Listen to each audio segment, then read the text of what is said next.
Hello, I'm Ron Williams. I'm the CEO of Talon Companies, and this is the second part of a series that we're doing called Security. Don't be a sheep, be a lion. Today's topic is identity theft, to incorporate credit card fraud and identity theft via electronic intercept. So I'd like to get right into the topic with a PowerPoint presentation for you, talking about identity theft and the rising problem of identity theft. Identity theft is actually the fastest growing crime in America. We often talk about cybersecurity, which is a major issue in today's environment. But identity theft, which is a close kissing cousin to computer or cybersecurity, is the fastest growing crime. And so I want to talk about identity theft and how to detect and prevent your information from being stolen and used. I want to start by talking about the issue of what identity fraud looks like. In 2020, there were 3.3 billion victims of identity theft, compared to 1.8 in 2019. That's a heck of a big difference. And as you can see, identity theft is spiking. It's estimated that by the Federal Trade Commission that at least 9 million Americans have had their identities stolen each year. So how do they steal your identity? How do these thieves manage to steal your identity? Well, there's many, many ways that the thieves are successful in taking your identity. One such way is simple trash diving to get receipts, to get credit card information, and to get Social Security numbers from your bank statements, et cetera, et cetera. A lot of people just throw their trash away and think it's gone. They don't shred it. They don't shred the important documents. And the thieves know that. The second way is mailbox theft. Thieves follow mail trucks and they take bills, they take credit card information, they steal the mail, and they go through it looking for Social Security numbers and identification that will allow them then to steal your identity. So we have a number of other ways that are used. Unsecured Wi-Fi. When you go to a place where you might want to use their Wi-Fi, if it's unsecured, hackers can break in and intercept your electronic transmissions and then get into your cell phone.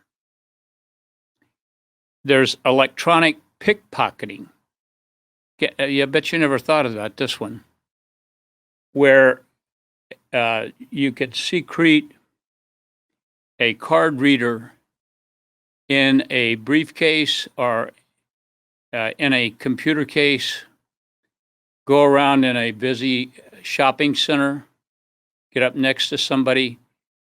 If they've got a purse or in their back pocket, brush alongside. You don't have to touch the individual. What's happening is your credit card sends out RF frequency. That card reader electronically intercepts the RF frequency and copies your credit card number, ID, everything on your credit card, including the CDC number. Then they sell that. Frequently, they sell that to gangs, which makes credit cards, or they go online and order products using your credit card and knowing your address, et cetera, et cetera. That's called offline credit card transaction, as opposed to on-present credit card. There's an awful lot of that. I'm reminded back when I ran that unit for Secret Service many years ago of substantial cases of skimming. We had a case, and I'm not at liberty to reveal the client or the company, but they were a restaurant chain. And waiters would use a card reader that's attached to their belt. So when they come up to you you've had a nice meal, you and your wife, and you get ready to pay, you give the credit card to them. On the way to the cash register, they run the card through the skimmer that's on their belt to capture the data, your name, the credit card number, the CDC number, and the expiration date. They use that information then to either sell over the dark web, or they use it personally to order products and over the internet. The problem with that is that when the chargeback comes, the seller of the restaurant, et cetera, is penalized a great deal, and they're out the money. You're not out the money, but the bank has to make it right, and they have to penalize the seller for unauthorized usage of the credit card. So we know the depth and depravity of some of these gangs out there. I can remember when we did a certain large credit union that had their credit card base stolen and was being used by a gang in Inglewood. When I was called to take a look at this, I went in and talked to the CEO and the CFO, and I told them that we had to start the investigation by looking inside, because inside employees are frequently partners with the folks that are going to be using that credit card illegally. The CFO and the CEO both looked at me as if I was persona non grata and said, we operate our business on trust. We trust our employees, and we don't want to investigate our own employees. And so they dismissed me. 6 months later, after they did another card reissue, which cost them $1 million, they had their credit card base again compromised. And again, I went back and talked to them and tried to convince them to start looking inside for the insider threat. And again, they blocked me and said, no, we don't want to do that. Can you trace the card usage outside where the cards are being used for our customers? And I said, well, you could, but it's going to be long and involved, and I still believe that there has to be some collusion within your credit union with the employees, either that or they're accessing or hacking into your system. They had already checked their system, and they found that there had been no breaches of that credit card-based information. They reissued, again, costing $1 million. So now they're out $2 million just with card reissue. And 6 months later, boom, it happened again. They got compromised. And their customers, they were losing customers left and right now because this is the third time that their card had been compromised. They call me in. They said, okay, do what you feel is necessary to get to the bottom of this. We cannot afford another card reissue and have those cards stolen. We began by examining the employees and found that 6 employees basically were operating in collusion with the Crips gang in South Central LA to steal the credit card information from the customers that they had access to, and they were selling it to the Crips gang, wherein they would either make the cards and create fraud or purchase products over the internet using those cards and the proprietary information from the customers at that credit union. It took us about 3 months to bring that investigation to fruition.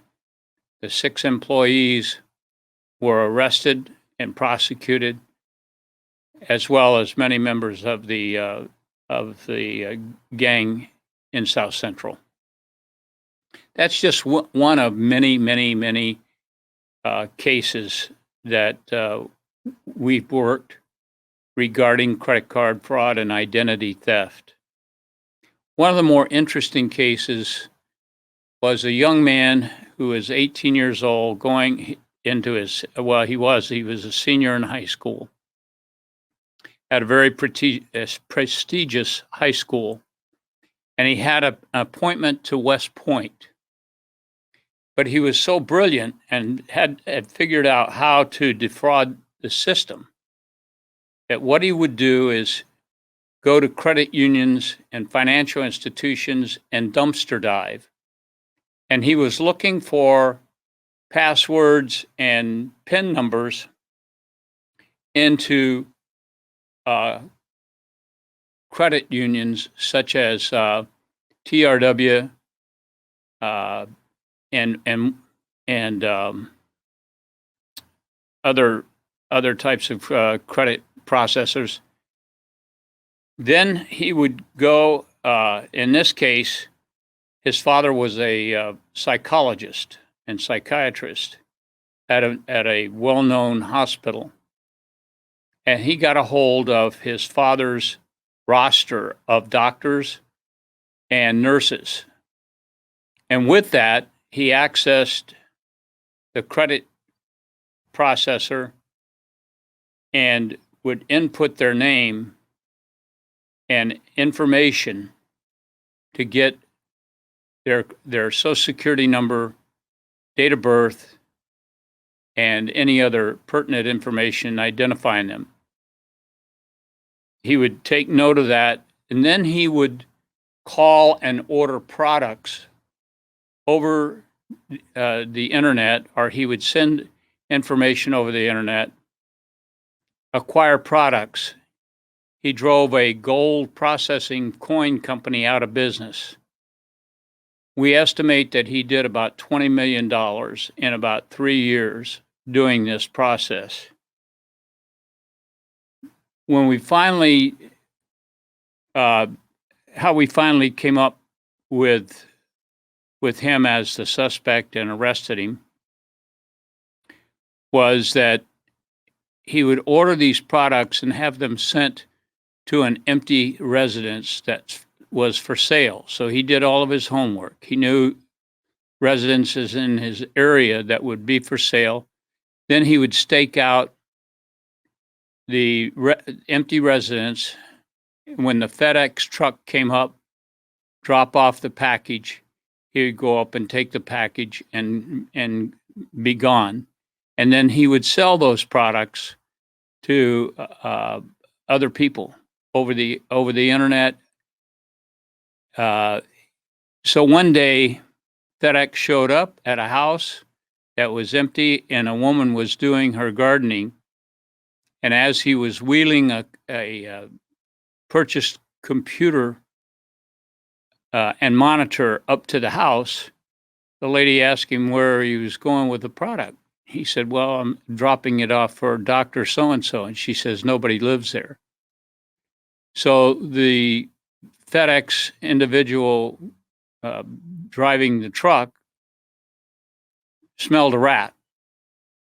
So he took the products back to the warehouse, and the warehouse then notified the cardholder, and the cardholder said, I never ordered those products, so I don't know what you're talking about. So they called us.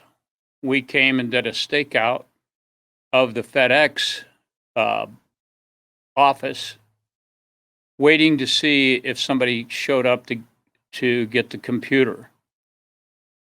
And the next day, two young men who went to the same high school showed up and said, "We're here to get Dr. So-and-so's computer that was not delivered. We understand that."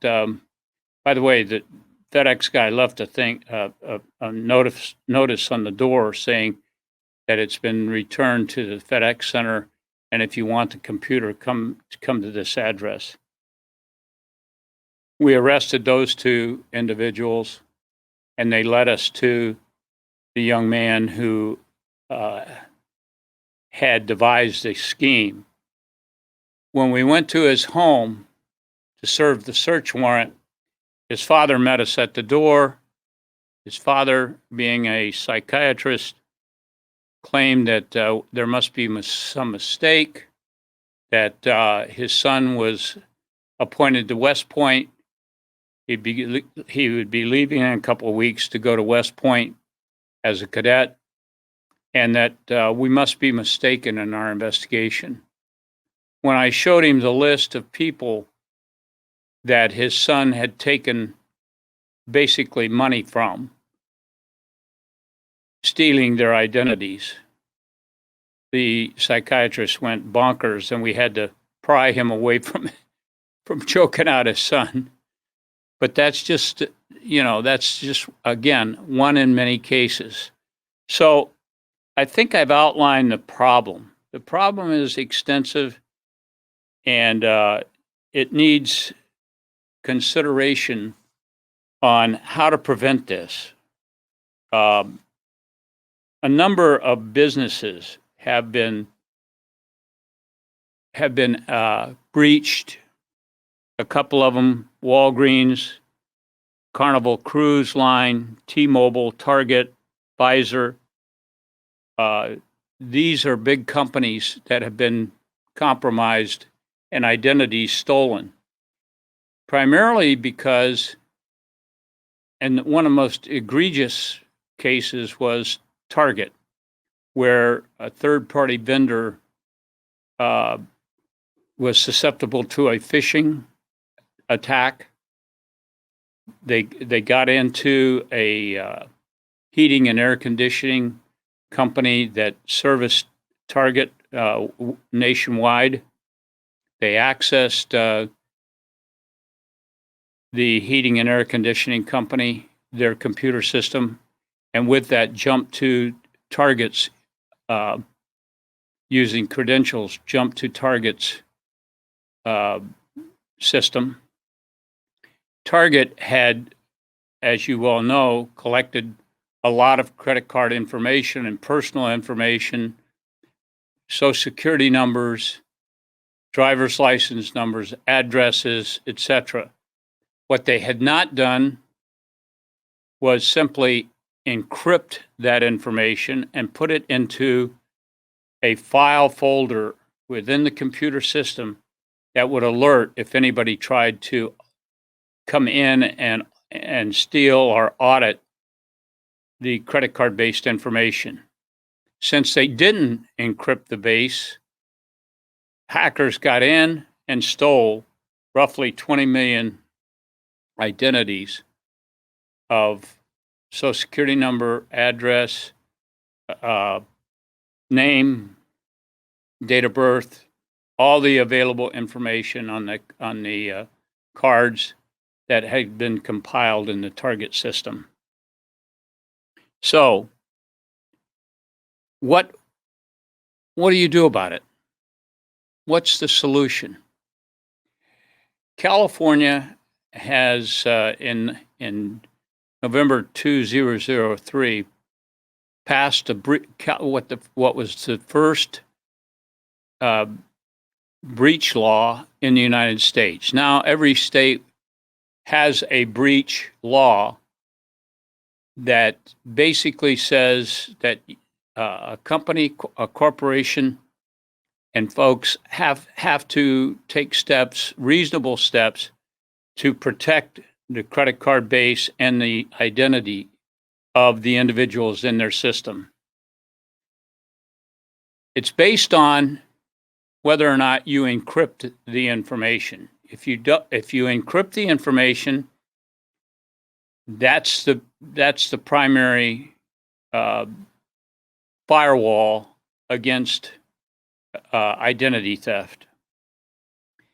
If you don't encrypt the information and keep it in a separate file, and your company is breached and identities are stolen, under SB 1386, you have a fiduciary responsibility to notify every customer and client that is in your system that their information, their identities have been compromised. Can you imagine what that would do to a company? And in June 28, 2018, the California Consumer Privacy Act was initiated. And what it said is you have the right as a person to know how a business collects your personal information. You have the right to delete personal information. You have the right to opt out of sale of any personal information that they might be trying to sell. And you have the right of non-discrimination for exercising your CCPA rights. In other words, the company can't come back at you because you exercised your rights. There's also SB 24. SB 24 was passed in California that basically states that if your system is accessed and identity theft occurs of personal information, you have a fiduciary responsibility to announce to the Department of Justice immediately that your system has been compromised so that they can initiate their own investigation. The ramifications of identity theft and breaching computer systems to steal those identities is astronomical. The cost is phenomenal. And you may have a liability policy, but that liability only extends to a certain amount of money. So if it's a high dollar amount that has been compromised, you might be out of pocket several $1 million.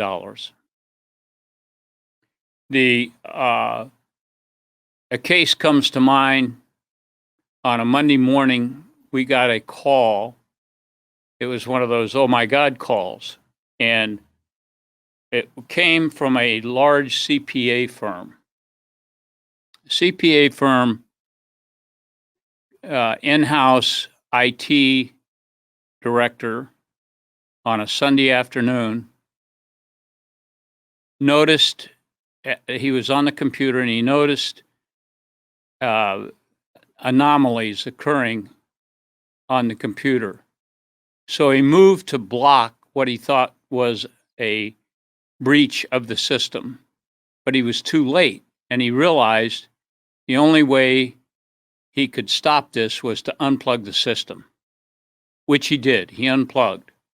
And it's lucky he did. And the reason is because a Chinese hacker had sent out 100 blasts looking for open doors, looking for vulnerabilities. And they found a remote server that did not require authentication, dual authentication, to access the remote server. They jumped on the remote server, and from there they jumped on the primary server and took over all the desktops at the CPA firm. We were called on a Monday morning by the CEO because the ramifications of stealing tax-based information and personal identities would have driven that company out of business. We immediately responded with our computer emergency response team, went down and checked the system for vulnerabilities and realized what had happened. And then we did a forensic investigation to determine whether or not the personal information had been exfiltrated out, which would have meant a violation of SB 1386, which would have meant that they had to announce to all their customers and clients.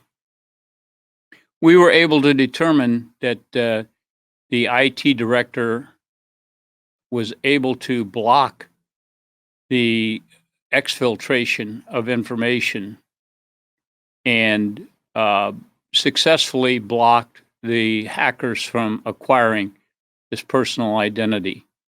That would have been traumatic. But there are other ways also, practical ways, to thwart identity thieves. And companies and corporations operate on the basis of what we call the 3 pillars of prevention. And let me reflect on those. The 3 pillars of fraud detection and identity theft prevention is developing a refined rules engine, meaning you develop methodologies, human methodologies to examine incoming data and check for anomalies in that data and check with your policies and procedures. You also check any anomalies that may have shown up in the system. The second methodology is machine learning. There's a float time between a credit card access and purchase and the time that the customer is notified with a bill or invoice.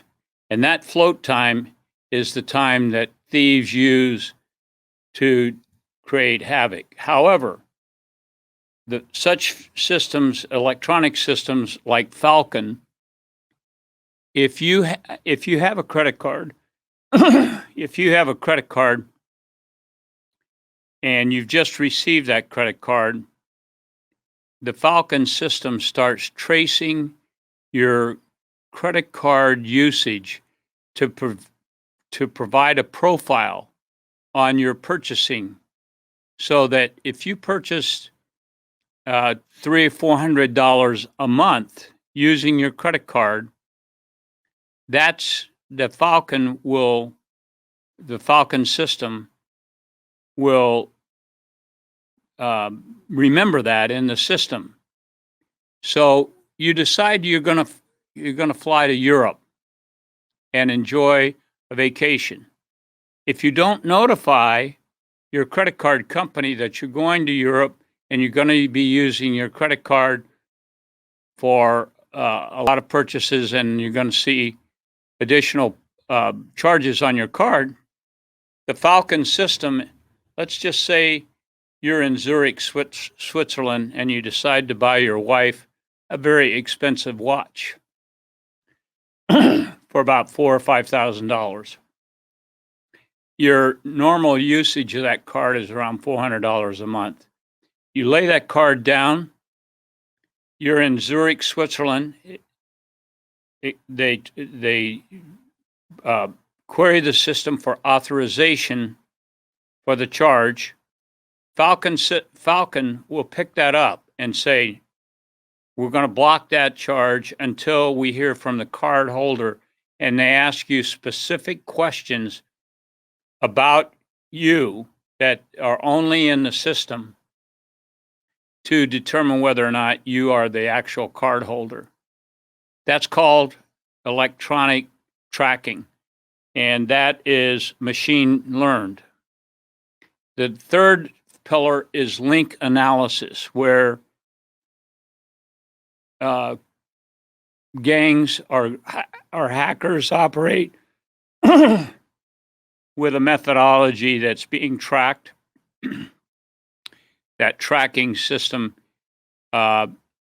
registers who's making inquiry and identifying the individuals who are involved in trying to steal that data. It's called link analysis. It's an old line concept of investigation where you link certain people to the crime through a lot of objective and circumstantial information. You can link them to the crime. Other ways to protect your identity theft is freeze your credit with the credit unions. For instance, you might want to call TRW or the other two credit unions, credit companies, to freeze your credit, meaning that if anybody tries to purchase anything using your identity, they will deny that until they verify that you are who you are supposed to be. Authentication. It's a form of dual authentication. Safeguard your Social Security number at all times. Never give out your full Social Security number unless you are guaranteed that number will be encrypted in a computer-based information. Use pre-alerts for phishing and spoofing. Today's environment, roughly 80% of all breaches are still simple phishing expeditions by hackers. Because if they send out 100 blasts, they're banking on the fact that 10 people will make the mistake of opening the attachment and allowing them to enter into the system. Phishing remains the most popular way for hackers to breach the systems. The other issue becomes insider employee collusion. And that's why we recommend that companies big and small monitor all electronic transmissions of their employees. And when they first come to work for the company, they should have to sign a document that says, we understand that you're going to be monitoring all our electronic transmissions. The reason you do that is because, number one, to protect against liability, and number two, to put the prospective employee on notice that they're not just going to freely access data of the company and send it out without somebody looking at it. That's called trust but verify. Use strong passwords for entering the system, and use dual authentication. The dual authentication is a necessary evil today in protecting identity. Lock your mailbox, and if you don't have a locked mailbox, then I suggest opening up a mail receptacle at mailboxes, etc., or a company that will safeguard your mailbox. But the thieves know that mail comes regularly to a location, and so they go around and steal whatever's in that mailbox. I personally, my wife and I have a locked mailbox where the mail's inserted. There's no way you can get it out without a key. And it's very sturdy mailbox lock. Shred important documents that have your personal information. Do not just throw it in the trash, because trash divers can get that information easily and convert it to identity theft and ways to make money off you. And the last